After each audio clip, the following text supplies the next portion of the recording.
ভারতের batting line আপের বিপক্ষে বাংলাদেশ যখন বোর্ডে 228 তুলল, আপনি কি একবারের জন্য ভেবেছিলেন বাংলাদেশ এই ম্যাচটা জিততে পারে? হয়তো জিততে পারতো যদি নতুন বলে তাসকিন মুস্তাফিজরা কমপক্ষে গোটা চারেক উইকেট তুলতে পারতেন। ব্যাটাররা খুব খারাপ ব্যাট করেছেন, স্পেসিফিক্যালি টপ অর্ডার, কিন্তু তাওহিদ হৃদয়ের ওরকম দুর্দান্ত একটা সেঞ্চুরি, জাকের আলী অনিককে নিয়ে চমৎকার একটা পার্টনারশিপ, জাকের আলী অনিকের 50, এর সব কিছু মিলে বাংলাদেশ বোর্ডে এমন একটা পুঁজি জমা করেছিল, নতুন বলে দ্রুত উইকেট তুলতে পারলে ওই পুঁজি নিয়ে হয়তো বা লড়াই করা যেত।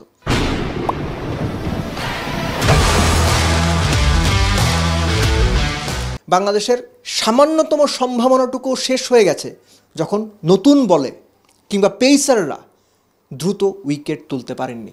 এর আগে বিভিন্ন সময় আলোচনা হয়েছে যে বাংলাদেশের পেস বোলিং ইউনিটটা গত কয়েক বছরে দারুণ করেছে, হুইচ ইজ কারেক্ট। বাংলাদেশের পেস বোলিং ইউনিট আসলেও ভালো করেছে, কিন্তু রিসেন্ট টাইমে আপনি যদি বিপিএলের দিকে তাকান তাহলে দেখবেন যে বাংলাদেশের নতুন বলের বোলাররা উইকেট তুলতে পারছেন না কিংবা কম উইকেট তুলছেন। নাহিদ রানাকে একাদশে নেওয়া হয়নি। আপনাকে যদি জিজ্ঞেস করা হয় নাহিদ রানা সবশেষ 4 টি-20 ম্যাচে বিপিএলে কয় উইকেট পেয়েছেন, আপনি বলতে পারবেন? পারবেন না। কোনো উইকেট পাননি সবশেষ 4 ম্যাচে। বিপিএলে সবশেষ 10 ম্যাচে নাহিদ রানা 7 ম্যাচে কোনো উইকেট পাননি। সো এটা হচ্ছে একটা রিফ্লেকশন যে বাংলাদেশের টপমোস্ট পেসাররা হয়তোবা মোটামুটি ভালো বল করছেন, খুব ভালো বল তারা করছেন না, মোটামুটি ভালো বল করছেন, কিন্তু মোস্ট ইম্পর্টেন্টলি তারা উইকেট তুলতে পারছেন না। আর এই ধরনের ক্রাঞ্চ ম্যাচে যখন বোর্ডের রান কম তখন আপনাকে উইকেট তুলতে হবে।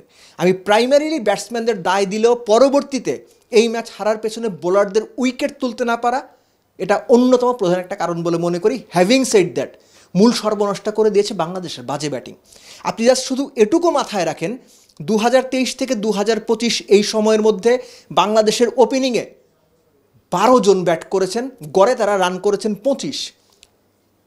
অথচ আফগানিস্তানও বাংলাদেশের চাইতে বেটার ওপেনিং পেয়ার গত 2.5-3 বছরে দিয়েছে। তাদের এভারেজ রান 55, মাত্র 5 থেকে 6 জন ব্যাটাররা ওপেনিংয়ে ব্যাট করেছেন। এই যে সৌম্য, কখনো শান্ত, কখনো মিরাজ, কখনো অন্য কেউ, এই যে রোটেশনটা হচ্ছে, এই যে টপ অর্ডার দিনের পর দিন ভেঙে পড়ছে। গত 3 বছরে বাংলাদেশের টপ অর্ডার গড়ে 4 উইকেট হারায় 100 রানের কম, এরকম 60% ম্যাচে হয়। এগুলোর চিকিৎসা কী?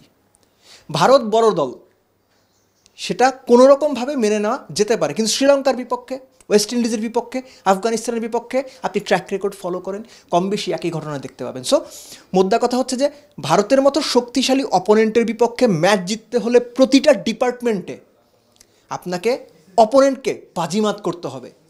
সেটা নতুন বলে উইকেট তুলতে হবে, পাওয়ার প্লে কাজে লাগাতে হবে, দারুণ রান আউট করতে হবে, ফিল্ডিং ভালো হতে হবে, ক্যাচিং ভালো হতে হবে।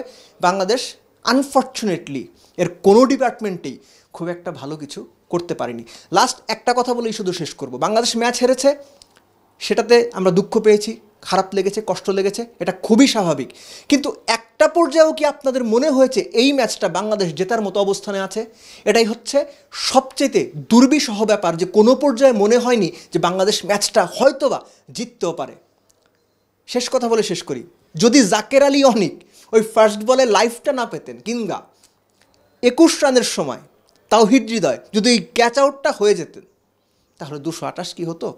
ওই যে মন্দের ভালো, ওই লাইফ দুটো বাংলাদেশকে আসলে বাঁচিয়ে দিয়েছে, কোনো মতে 228 পর্যন্ত গিয়ে ঠেকেছে। নইলে 10 ওভারে 39 রান, টপ অর্ডারের 5 উইকেট আপনি হারিয়ে ফেলেছেন। এই ম্যাচ তো বাংলাদেশের 150 করতে পারার কথা না।